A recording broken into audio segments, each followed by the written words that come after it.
Can Jedd Fisch and Co. bring DBU back to Montlake? You are Locked On Huskies, your daily podcast on the Washington Huskies. Part of the Locked On Podcast Network, your team every day.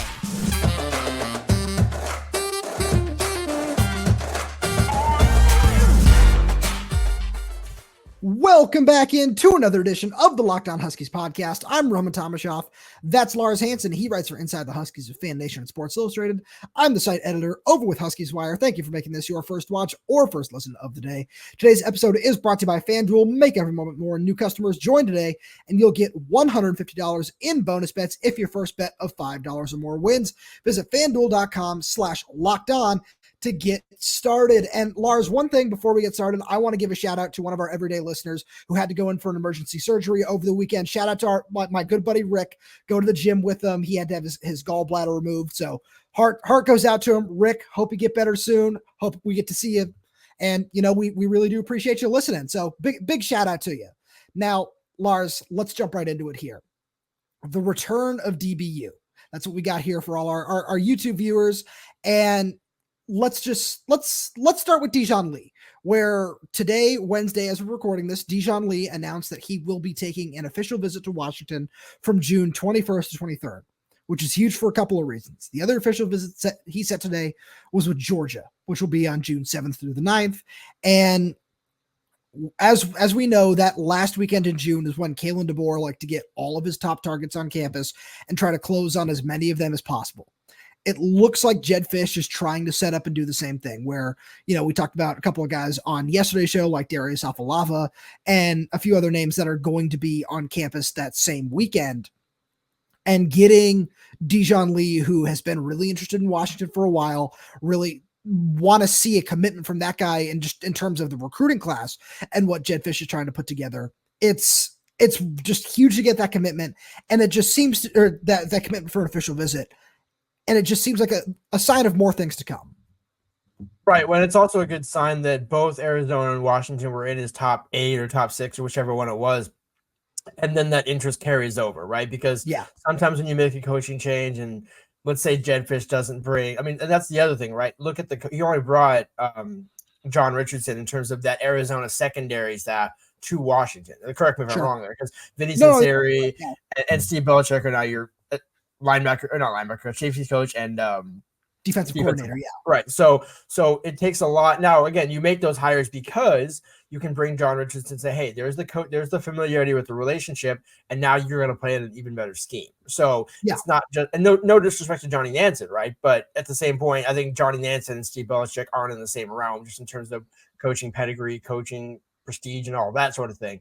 So getting Dijon Lee to not only keep that interest, but then make one of his first couple official visits that he's setting to be to Washington for the last one, that tells me, okay, I'm going to go look at Georgia. I'm going to go look at maybe LSU or a couple of other schools, but I want Washington to be my last school because I think that's where I want to end up. Now, I'm not saying that's what Dijon Lee is saying, but as somebody who's covered recruiting for about a decade now, that's kind of what you see is where, hey, if I'm going to make this my last visit, that either means I'm going to try and see if everybody else has what I want, and then if they don't give it to me, I'll go to Washington, or, which is what I think the case is, I think I want to go to Washington, but I want to make sure and I want to take some of these other big-time visits, because the other thing to consider is once he takes that official to Georgia, barring a coach – oh, actually, no way. You can take multiple official visits now, actually, now that I the rules have definitely changed on that over the last couple of months. I was going to think, I almost went down there because it used to be if you take one official visit, that's it.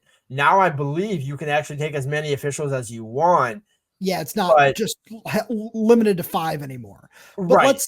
Let's take it a step beyond that, because Dijon Lee is somebody we're going to be talking about on the show for a while.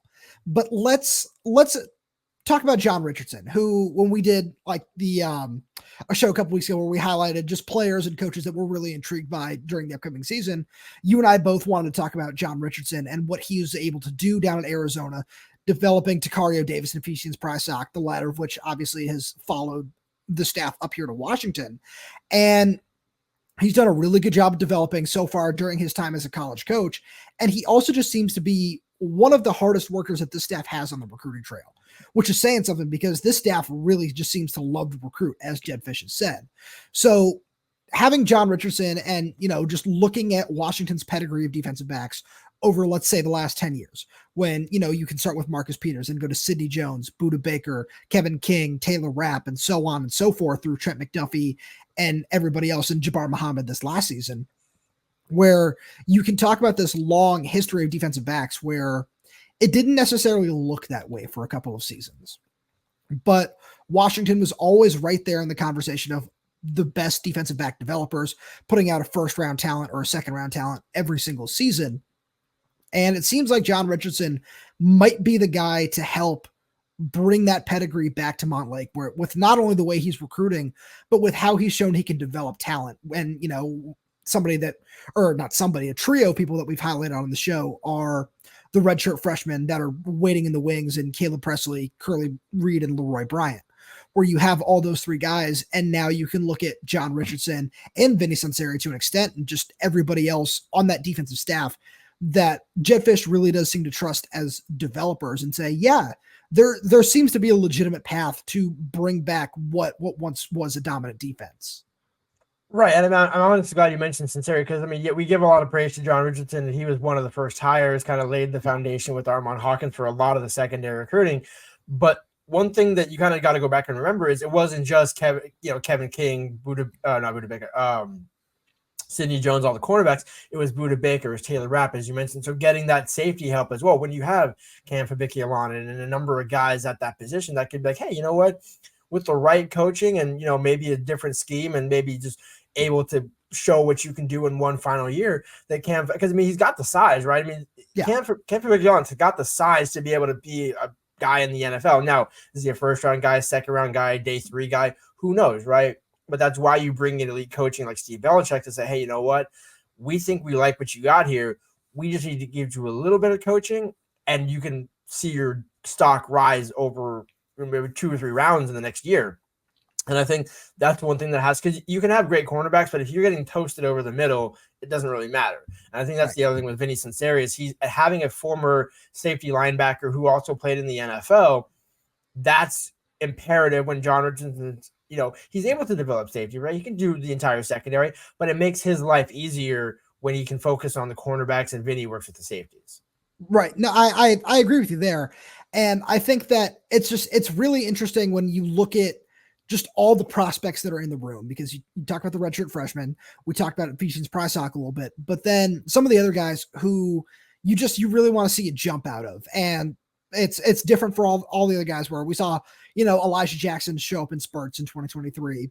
We saw Thaddeus Dixon, who I feel has a really, really high ceiling, but never necessarily put it all together over the course of last season, but definitely has the promise and ability to do all that.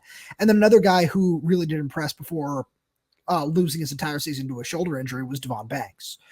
And you can go through and you can look at all these guys and just say, yeah, if they're healthy and they're doing their thing, John Richardson might be the guy to help push them over the top. And then, of course, you reference Steve Belichick calling plays. We'll see what the pass rush looks like. But when you have a solid back four, because you talk about those 4 guys in general, I'm sure we can now argue that it's 5 in just the way that schemes and everything are moving in terms of college football. But when you look at that back group of guys, that just that true secondary, Washington's has stacked up with the best at so many different occasions. And you could argue that, through 2022 and in 2023, while we were at the forefront of saying, just be patient with the defense, it's showing up when it needs to. One thing that could have really pushed that team over the top is a top 20, top 25 defense, where obviously Washington got all the way to the national championship game. So you can't say that, not having a defense was the reason they lost to Michigan, because that's not true. But you can there are so many different things that you can point to and just say, yeah, 2016, that offense is really good, but that defense really shouldered the load and got them as far as it did. So that's something that, maybe with Jedd Fisch's offense plus an elite defense could get them all the way back to the national championship game. So Lars, with talking about Jedd Fisch and, what he might be able to do on the offensive side, let's jump into that a little bit. right after a message from our good friends over at eBay Motors. Passion, drive, and patience. It brings home the winning trophies. Also, it keeps your ride or die alive. eBay Motors has everything you need to maintain your vehicle and level it up to peak performance, from superchargers, roof racks, exhaust kits, LED headlights, and more. Whether you're into speed, power, or style, eBay Motors has got you covered with over 122 million parts for your number one ride or die. You'll always find exactly what you're looking for. And with the eBay Guaranteed Fit, your part is guaranteed to fit your ride every time or your money back, because with eBay Motors, you're burning rubber, not cash. With all the parts you need at the prices you want, it's easy to turn your car into the MVP and bring home that win. Keep your ride or die alive at ebaymotors.com. Eligible items only. Exclusions apply. eBay Guaranteed Fit is only available to U.S. customers. And whenever we talk about recruiting, you know we got to talk about our friends over at LinkedIn, because when you're hiring for your small business, you want to find quality professionals that are right for the role. That's why you have to check out LinkedIn Jobs. LinkedIn Jobs is the tool to help find the right professionals for your team faster and for free. LinkedIn isn't just another job board. LinkedIn has a vast network of more than 1 billion professionals, which makes it the best place to hire. It gives you access to professionals you can't find anywhere else. LinkedIn does all that while making the process easy and intuitive. Hiring is easy when you have that many quality candidates. So easy, in fact, that 86% of small businesses get a qualified candidate within 24 hours. LinkedIn is constantly finding ways to make the hiring process easier. They even just launched a feature that helps you write job descriptions, making the process even easier and quicker. You can post your job for free at linkedin.com/lockdowncollege. That's linkedin.com/lockdowncollege to post your job for free. Terms and conditions apply. So Lars, Jedd Fisch's staff has been on the job for about a month now, and we've seen a lot of really impressive things. And if you had to pick out one thing that you could just say, yeah, I really like this, or you know what, let's hold off on that for a second. What is your overall impression after 1 month of Jedd Fisch's staff? Promise. If I guess I had to say one word, it would be promising, right? And I know it's kind of a cliche, right? But here's the thing: it's that every coach can hit the home run at the press conference. Every coach can kind of look good, initially, right? In terms of okay, I'm making some good hires and bringing most of my offensive, not my entire offensive staff from Arizona. But one thing that has been promising for me, especially, has been the actionable words come to fruition, right? Where he's offering 24, 25, 26, and 27 recruits in the first month and a half on the job. And I think that's, to me, promising, because when you're hearing, oh, hey, we're gonna value recruiting, we're gonna value development. Well, in order to do that, you need to, and especially getting the top end premium players, you need to be offering those guys as freshmen and sophomores, building that relationship. You don't have to put all your baskets into them right now. But if you wait, let's say 3, 4, 5, 6 months, let's say they wait until the summer evaluation period to start offering guys in the 27 class. Okay. Not that that's going to matter in 25 or 26, but once you start getting down the road here, it also tells me, hey, Jedd at least is willing to consider looking down the road. Because again, we were talking about going with Kalen DeBoer, where it's, hey, we'll offer some 26 guys, some 25 guys, but we're really focused on the 23 and 24 guys, right? So, okay, I appreciate that, but I need to see some long-term vision to really see some promise in this program. And so that's what's kind of been a good sign for me, is he's made all the right hires, he's done everything, but really it's been promising both short and long-term. So you use the word promising, and I want to play off that a little bit, because I want to use the term results, where, obviously there's still a long way to go. There's a lot of work to be done along the offensive line, especially. But one of the first things he told us was, I want to make sure, I have the assistant coach salary pool to go out and hire anybody I want. So he goes and hires Steve Belichick as his defensive coordinator. He hires Robert Balla as his inside linebackers coach, who, worked for Nick Saban last season. Nick Saban seemed to really, really like having around. And he goes out and hires Vinny Sunseri as the safeties coach, where outside of his staff, which was really nice and really impressive that he brought with him from Arizona, those are top of the line hires that, we can't say that we were expecting Steve Belichick to come coach the Washington Huskies. As a Patriots fan, I definitely wasn't expecting that. But that in itself is really impressive to see those results. And then looking at a lot of the guys that he brought with him from Arizona, where, he didn't get the big fish in Tacario, McMillan, or Noah Fita. Those guys decided to stay down there. But you go around and you look at who he did bring in. Damon Williams is a really exciting prospect at quarterback.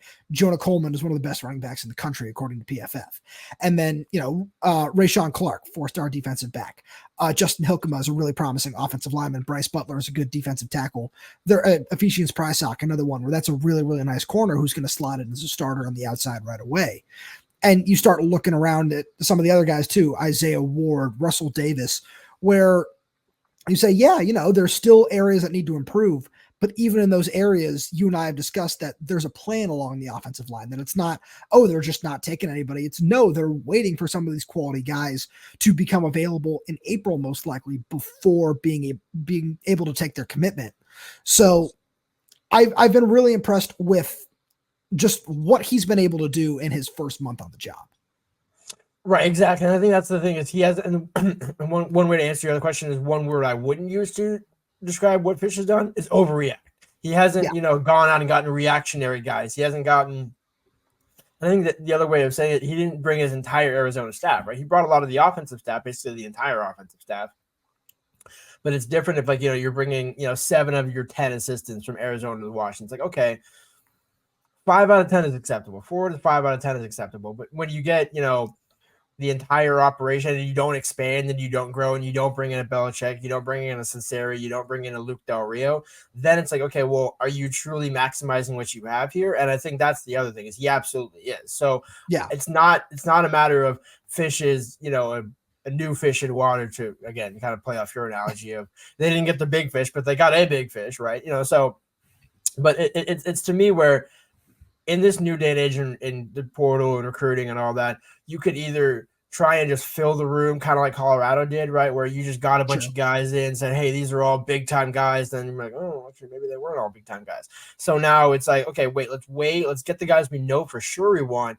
And then let's see what we can get later on, even though it's not great. It's not, we would love to have these guys in time for spring ball, but that's just not the way the world works in college football at the moment, right? It's ever evolving. So that can, who knows? Maybe we're talking next week and the rules are totally different. Who knows at this point? Yeah, they're already trying to expand to a 14 team playoff. Like it's ridiculous everything that's going on. But let's go about it this way. What's next? What do you want to see? Whether it be, because we're going to talk about spring practice itself in the next segment, but it could be before spring practice. It could be something during the season. What do you want to see next? Because you said they've been impressive so far. But what is it that you want to see next before you might say, all right, this is an A+ for me? I think, again, it's kind of a cheap way of going about it, but you do want to see, to your point, results, right? Where, okay, before you get to June, right, get a few other commits in the boat, right? You got 2 in Dash Beerley and Jake Flores. So good start, right? Good, absolutely good start. No, like we talked about a month ago, right? Where it's okay, there's no, you want to get some guys in the boat, but you don't need to just take a bunch of guys and then let half of them decommit because you don't actually want them. So you're going about it the right way, but you want to see, probably like halfway through spring ball, you want to see maybe 5 or 6 commits, and you kind of want to see a continuation of the results you're having, right? You don't want the peaks and valleys, right? You're going to have it, right? You're going to have peaks and valleys where, ooh, wow, Oregon's got 3 commits in the last week, and USC's got 5 commits in the last week. Washington's got none. It's like, okay, well, optics aren't always going to be great, but it's weathering certain storms. It's getting to June, and then it's cashing in when you get the opportunity to have those results. And so Jedd's doing it exactly the same way. I think that's the other thing is you can't rush success, right? You can't, just snap your fingers and say, hey, we're going to get 10 commits before April. It's like, okay, but how many of them do you actually want? And how many? And then the other side is if you're actually targeting premium top end talent, most of those guys aren't committing in March, April. They're committing maybe in June. But even then, some of those guys are still going to be uncommitted. Right. Where a lot of those guys want to get it out of the way before their senior season, but they're going to take their official visits. They're going to let the process play out before making a decision. So for me, what I really want to see is just how the line is going to develop, because it does need to be talked about a little bit. Yeah. Where if April comes and goes and, you say, well, because we're going to say, oh, there might be a couple problems here. There might be a couple problems there. But that's really the biggest question now, because everything else looks like it's falling into place for, when we talked about this being a potentially 8-9 win team. If you can figure out the offensive line, I think all of a sudden you're in a really good spot to make that happen. Where the rest of the roster has worked out really nice. I personally would still like to see them add another pass catcher, or maybe even 2 with a tight end and a wide receiver at some point. But everything else has fallen into place really nice. I think this defense is going to surprise some people with the scheme, with all the talent that it's got in the back end. And I think that as we continue to move forward, as long as you can find a way to figure out that offensive line that this is going to pick up some steam where, it's probably not going to start the season ranked. I wouldn't be surprised by that. But as you move on and, as we said, the schedule is pretty favorable early on for this team. So if Washington can start 4-0, 5-0, maybe they creep into the rankings, start to move up a little bit. And in this new era of a 12-team playoff, anything's possible.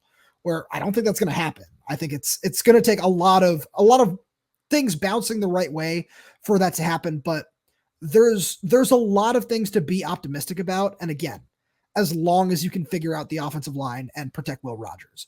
And with that being said, because we're in a dead period right now for recruiting, but the next big thing on the schedule for Washington as a program is spring practice. So let's talk about it a little bit.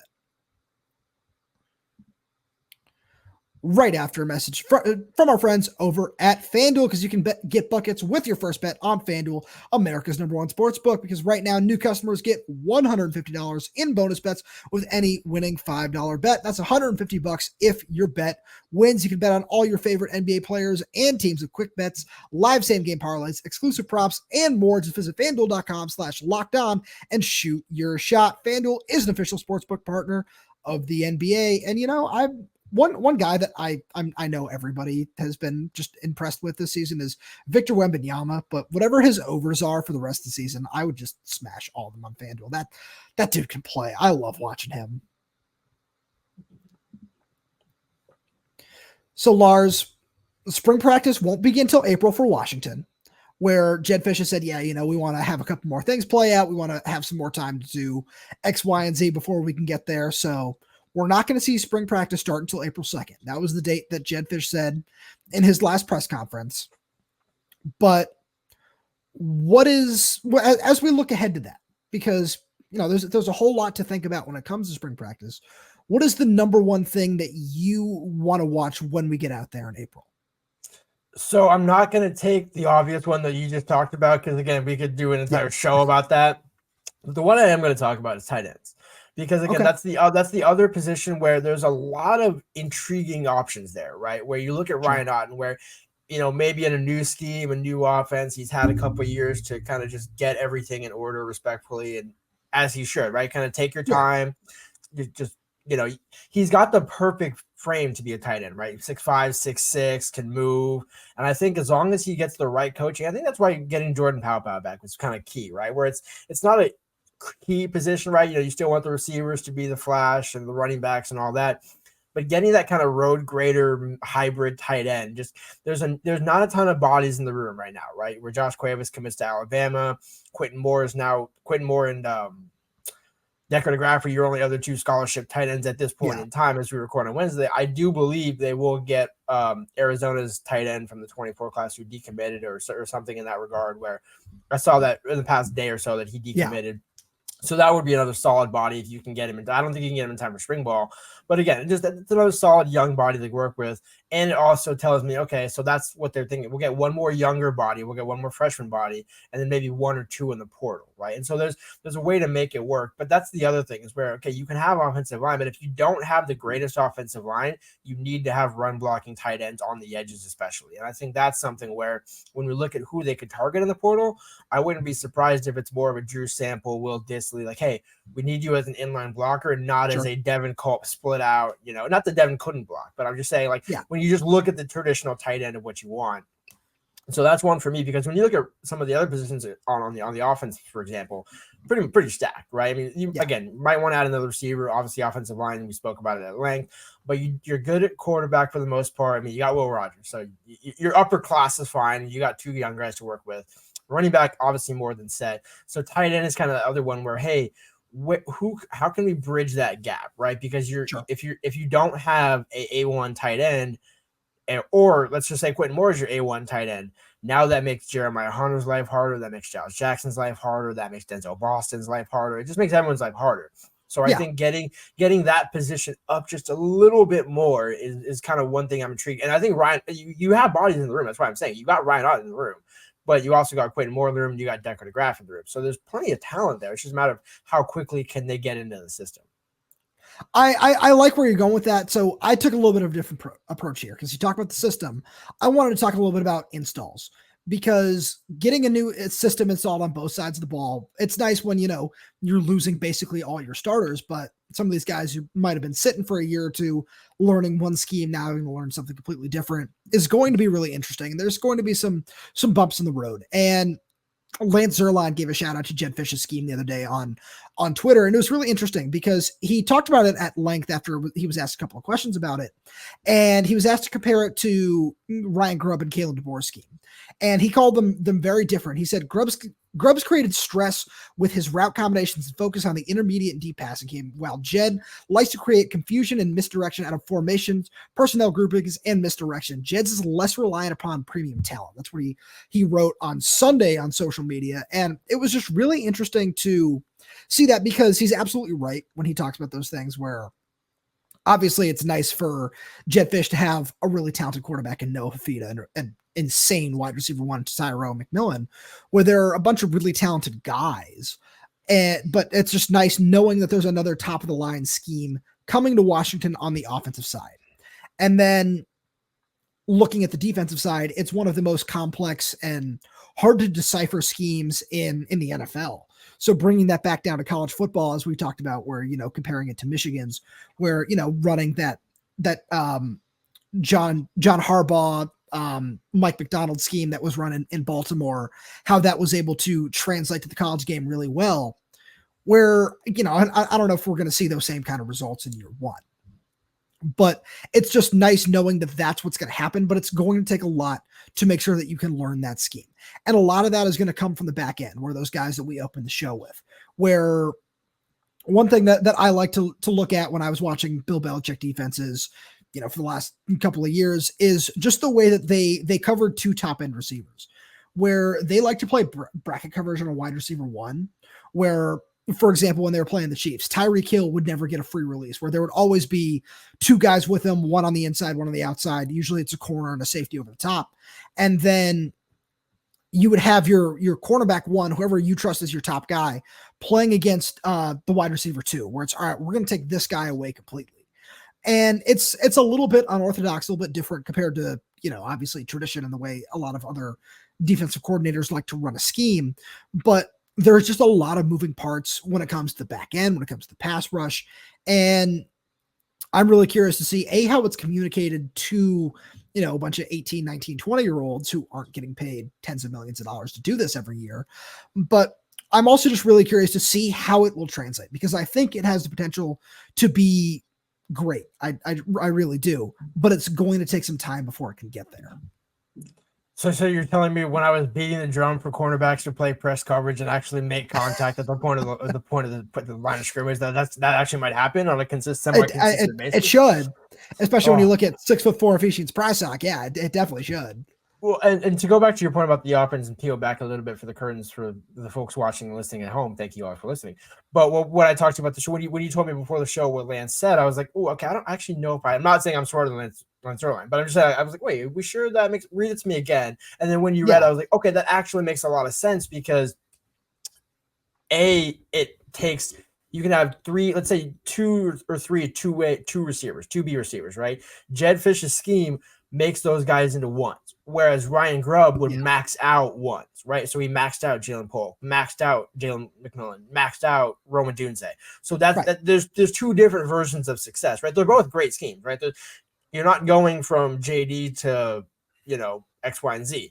I'm just using those initials just using those initials. Just calm down. Just using those initials. But the reason why I say that is to say, because again, I don't know if you necessarily were covering the team at that point, but one thing that they're like, hey, we're going to do misdirection, we're going to do this and that. It's like, but if you don't do it properly, defenses are too smart to know that. So I think that's the thing with Jedd, where he can out scheme some people. And I think that might surprise some people, but I think that's why when you look at the track record of all the places he's been, all the people he's talked to, all the coaches in the NFL and around college that he knows, Jedd's not a dumb cookie. He knows exactly how to open an offense. And so I think actually having a coach that can truly max out your depth versus maxing out your top end talent is a lot different and a lot better long term.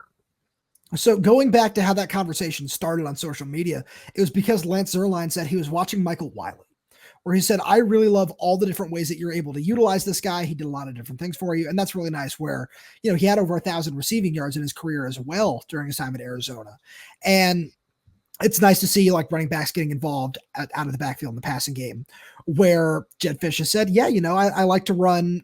It's a mixture of a Sean McVay and Kyle Shanahan style scheme. And one guy who we saw just tear up the NFL this year was Kyron Williams, the running back with the Los Angeles Rams. And he's somebody who just got utilized in a whole bunch of different ways, where that's, as Shanahan and McVay did work together for a while as well, where you have all those guys who have created this offense that has taken over the NFL in so many different ways. And we saw Jedd do the same thing in Arizona, where it didn't take over in the same way that, Michael Penix and Rome Odunze did this past season, but it was one of the best offenses in college football. So you're bringing in a top tier scheme as it is, where, you don't have I love Jeremiah Hunter. I don't think he's on the level of Tyrone McMillan, but you're bringing in a top tier scheme to pair with some very, very good pieces. And you can almost make them into just exactly what you hope it would be, where there's going to be a fall off from last season. There's no doubt about that, but it just might not be as big of a fall off as some might be expecting. I completely agree. And one reason where that all starts, who's the perfect quarterback to have playing point guard for running backs that want to catch and run?